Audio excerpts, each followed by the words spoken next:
Bonjour et bienvenue, voici notre tour d'horizon économique, géopolitique et boursier. Nous sommes le lundi 7 janvier pour comprendre comment tourne la planète finance. C'est sur la bourse au quotidien et nulle part ailleurs. Et l'épisode du jour s'intitulera « Avec le shutdown, Trump dépasse les bornes ». En effet, M. Trump a prévenu dès vendredi dernier que le shutdown, c'est-à-dire l'absence de financement des services publics entraînant leur arrêt technique et la mise au chômage tout aussi technique des fonctionnaires concernés, eh bien ça pourrait durer longtemps. Il y était prêt et il ne lâchera rien.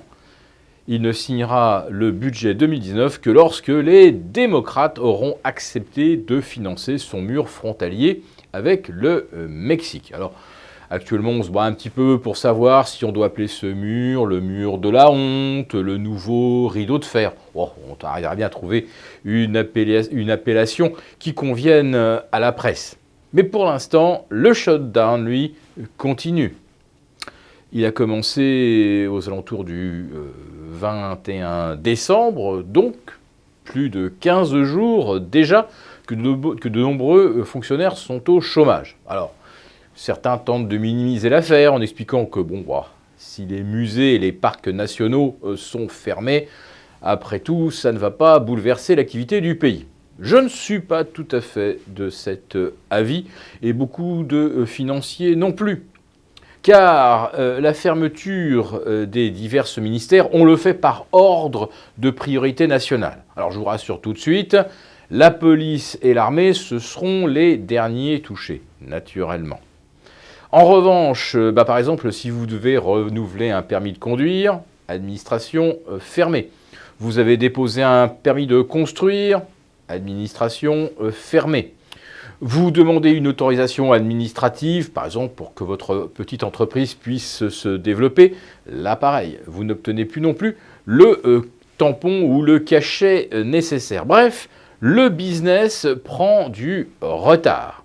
Et si vous arrivez également dans un aéroport américain, vous risquez aussi de prendre du retard en douane, car les personnels, justement, c'est une administration aujourd'hui qui est désormais spécialisée pour le filtrage des gens arrivant dans les aéroports. Eh bien, cette administration-là aussi est touchée. Donc, les queues peuvent s'allonger démesurément et cela peut vous prendre 2 ou 3 heures pour passer désormais les douanes en arrivant aux États-Unis.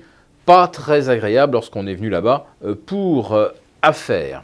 Oui, le shutdown risque, s'il se prolonge, d'avoir des effets nettement préjudiciables à l'économie américaine. Et c'est avec ce shutdown, d'ailleurs, que les experts nous expliquaient il y a presque une semaine que les PMI, les Purchase Manager Index, c'est-à-dire les indicateurs de directeurs d'achat, étaient aussi décevants parce qu'avec les shutdowns, si ça se prolongeait, on anticipait un ralentissement économique au mois de janvier, février, etc.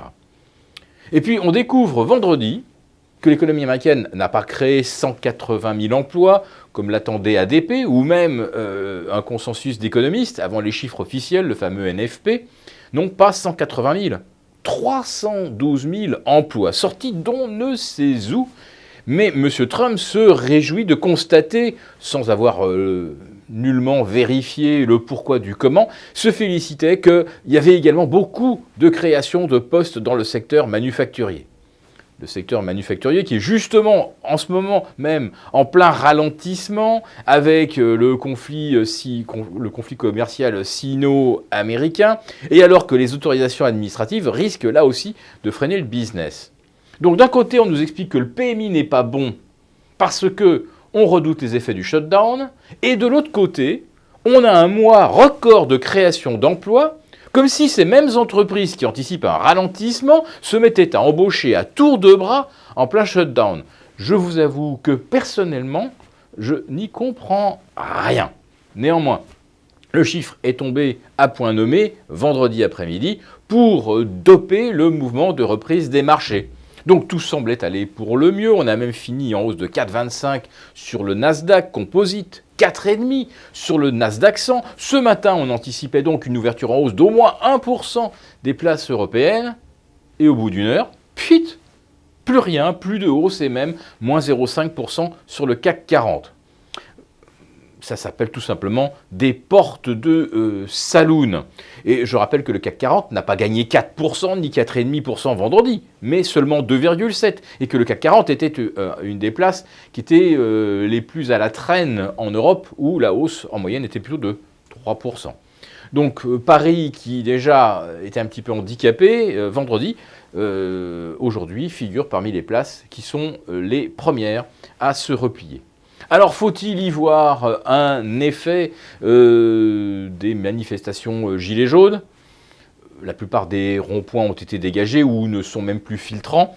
Cela ne ralentit donc plus la croissance économique, comme ça a pu être le cas au mois de décembre. Cependant, les gilets jaunes étaient en effet encore présents à Paris. Alors, République, Opéra, hier avec les femmes. Et samedi, il y avait quelques centaines de gilets jaunes, c'est-à-dire plusieurs milliers naturellement. Et certains sont venus terminer l'après-midi sur les Champs-Élysées. Il se trouve que, par hasard, avec mon épouse étant allé voir une exposition au musée Jacques Marandré, qui est tout proche des Champs-Élysées, nous avons ensuite décidé d'aller prendre le métro et donc de le prendre par les Champs-Élysées. Nous sommes arrivés, et à notre grande surprise, alors je ne dirais pas que les Champs-Élysées étaient piétonnisés, mais il y avait quelques centaines de gilets jaunes. Et surtout, quelques centaines de touristes venant faire un selfie avec l'Arc de Triomphe. Franchement, l'ambiance sur les Champs-Élysées était assez calme, voire même très très calme. Et puis, d'un seul coup, à quelques mètres de nous, ont commencé à exploser des grenades. Alors, je ne suis pas assez aguerri pour savoir si c'était des grenades assourdissantes ou de désencerclement. Toujours est-il qu'elles ont été jetées dans les pattes de gens qui étaient là, qui n'étaient même pas des manifestants, ni des gilets jaunes. Et puis ensuite, les CRS se sont mis en rang par 10 et ont commencé à tirer des grenades lacrymogènes vers le haut des Champs-Élysées, où il y avait très peu de manifestants et surtout beaucoup de touristes. Alors, heureusement, aucun n'a été touché par une grenade lacrymogène tirée au jugé, mais je n'ai absolument pas compris, et mon épouse non plus, pourquoi les forces de l'ordre jetaient des grenades dans les pattes des passants, ce n'étaient pas des gilets jaunes ni des manifestants, et tiraient au jugé vers l'Arc de Triomphe, où il y avait essentiellement des étrangers, coréens, russes, anglais, américains. Heureusement, personne n'a été blessé, mais je dis vraiment, c'est un coup de chance.